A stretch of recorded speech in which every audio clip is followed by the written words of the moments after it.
Hello, the doc is in, and welcome back to another chapter of Tokyo Revengers. Chapter 264, not only the Force, but also ellipses, or ... whatever. In the last chapter, we have the beginning of our Mikey flashback, and we find out, well, we don't really find out about his parents, we find out a little bit about them. We find out about his dad, he died in a car crash, we find out his mom is sick. I think we may have known that beforehand, but we get to see his interactions with his mother. It seems like both his dad, to a certain degree, kind of initiated the beginning of Mikey's obsession with strength, right? Giving him superheroes and that are really strong, obviously, and maybe being known as a kind of strong guy. In addition to that, his mom just straight up just completely how would I call it, supports Mikey's decision to just beat up kids like all the time. Now, whether she's a bad parent or not is up to everybody's personal decision, but she does that, and then she dies, and then because of that and like his father and stuff misinterpreting things, he believes that crying makes you weak. He doesn't like crying. Well, at least he doesn't like to allow people to see him crying, and his dark impulses start forming after both his parents die and everything. But he meets Draken, and he says that he really likes strong people. Anyway, that's the whole synopsis of what happened in the last chapter. This chapter starts off with Draken. He's come to Mikey's house. It's the summer of 6th grade. And he comes in, whatever. We have a moment, a little bit of time between Emma and Draken at a younger age. Again, this is 6th grade for Draken and them, so I don't know how old Emma would be at this time, but they're interacting. Emma at first thinks he's scary, but then she thinks he's pretty cool. He smiles at her and whatever, and he helps her out or whatever. And what's going on is that the reason why Mikey and Draken are meeting up at his house is because they're supposed to be meeting with Mitsuya later to kind of introduce themselves. Well, not introduce themselves, but Draken's gonna introduce Mikey to Mitsuya, right? And it ends up that everybody comes along, they all meet, and then we have everybody come together, and then they form the gang, the Tokyo Manji gang. It's just 6 of them, whatever. And we have more Mikey narrating, and he's like, oh, I really like strong people. We're the greatest of friends, and this was the golden age for Mikey. I wouldn't say this is this is not him remembering this stuff in the moment of Kintomanji after beating everybody up necessarily, but in this flashback it's being said that this is he feels like these were the greatest times. He wanted these times to last forever between the 6 of them, right? But then we have the thing that happens with Kazutora killing Shinichiro and everything, and we get a little bit of Mikey getting over there, and he doesn't actually know what's going on, but he knows there's something important that he's supposed to be seeing, so he gets over there, and then he sees that's his brother's shop, and then he sees Baji, and then Baji apologizes, and then he's there when Shinichiro dies, and in a similar fashion to what happened with his mother's death, where Emma and Grandpa are there and they're crying or whatever, he's kind of just staring at the body coldly, and then afterwards he runs away, but maybe leaves, and he breaks down in the bathroom, but he's trying to get rid of his tears. He's washing them away, quote unquote, which once again could be another situation where his dark impulses begin to become stronger after this instance, kind of going in line with the idea that each time someone close to him dies, it makes his mental state worse, and so on. And so after this instance, he then meets up with his boys, who's left, so Pa, Mitsuya, and Draken. And it seems like at this point, this is where his dream of having the biggest gang and most powerful gang in Tokyo is formed. And so he suggests this to everybody, right? The main members left. Well, not main members, the only members left. So Mitsuya, Pa, and Draken. And Pa and Mitsuya are kind of I kind of preferred it when it was just a few of us. But Draken, he kind of, I wouldn't say he enables him, but he kind of is like, oh, Draken's our leader, and if this is what makes him feel better about the situation or whatever, then let's just go for it. And so from there, they become the captains, and then we have a little bit not a little bit backstory, but like flash forward with them accruing new members, Smiley and Angry joining up. I guess they were a rival gang to beat them up, and then they joined. Hakai joins, Pei joins, Mitsuya joins, Muto joins. We see Sanzu for a second. I see we don't get any explanation for Sanzu, and actually we'll discuss a little bit about the Sanzu connection in a second.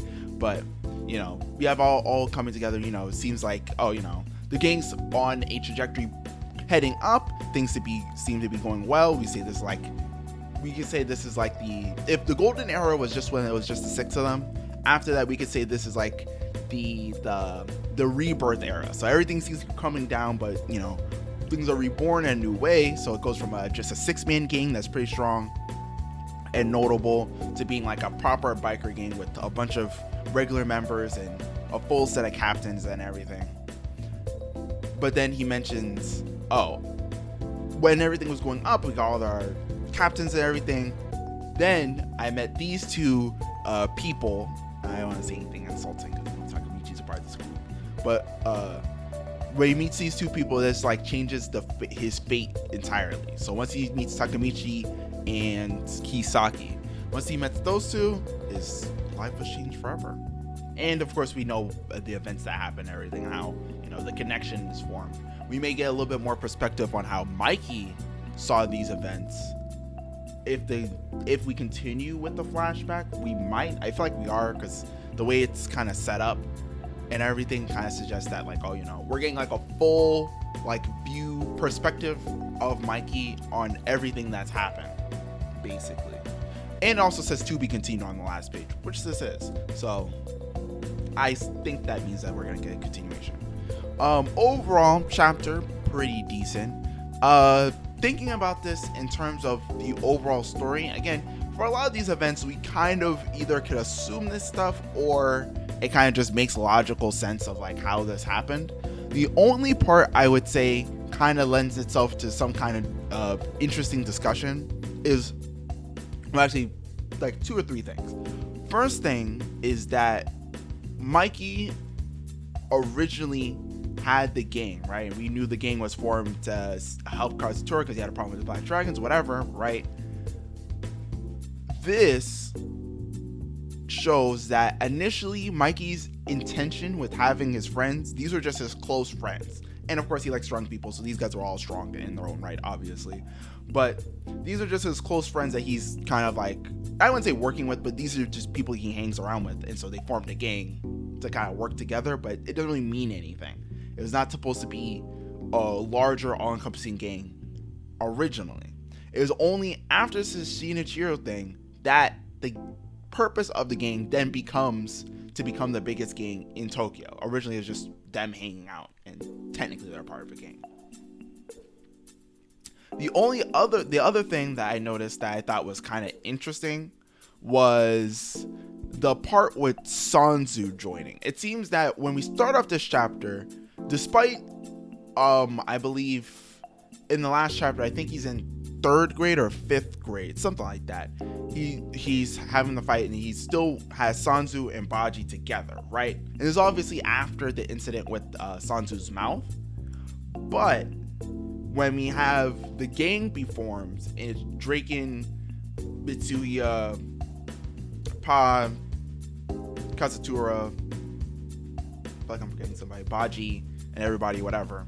When they originally formed the gang and before they turn it into the rebirth section where they have everybody, like the vice captains, everybody join in, Sanzu's nowhere to be seen. But after rebirth and everybody's added in, Sanzu then reappears and obviously has his mask and everything. So between the last chapter and this chapter, where it seems like now Drake and everybody is friends and everything, they get together. Between then and the last chapter, something, for whatever reason, Sanzu either has a falling out with Mikey and or he disappears from Mikey's line of sight and then re-enters when Mikey is in his rebirth and is creating a larger, all-encompassing gang. Again, there's nothing, we don't get any hints to it. We just see Sanzu's face. We just get a panel of his face. We have no clue when he joined or how he joined, or if it was kind of like, oh, Mikey's like, oh, this is my friend, he's gonna join your thing. I know previously we know that, you know, that's why he was put under there, because Sanzu's kind of handful, mucho, blah blah blah blah blah. Well, muto, but you get the idea. We just don't get any real explanation for like what happens with their dynamic. I feel like maybe they're saving it either for something later on for another flashback, or specifically held for a Sanzu flashback to get like a explanation for what happened with the mouth thing and everything, whatever. And outside of that, that's kind of it for the chapter. Not too much to discuss. Just things are being set up right now. I would say this kind of fills in some gaps in our knowledge to kind of like be like, okay, we're getting rid of creases, we're flattening things out, we kind of get a full view of what's going on. We still aren't getting explanation for the full story, just Mikey's end of the story. With that all being said, leave a like if you like the video, leave a dislike if you dislike. Comment. What do you think is going on with Sanzu? Honestly, that's a real question I want to ask. What do you think is going on with Sanzu? What's going on here? Why do you think Sanzu left, or at least was included in the beginning of the Tomen? And why do you think he comes back? Or at least, how exactly do you think he comes back? Does he just reappear and Mikey's like, oh, you know, that's my good friend, so I'm gonna bring him back in? Or is Sanzu coming back in, he's kind of like plotting or something? That sort of thing. And outside of that, feel free to subscribe if you like videos like these. You want to see more videos on Tokyo Adventures and along with other manga each and every week. Check out my Twitch channel. Check out my podcasts, all that stuff, whatever. And the doc is out. Peace.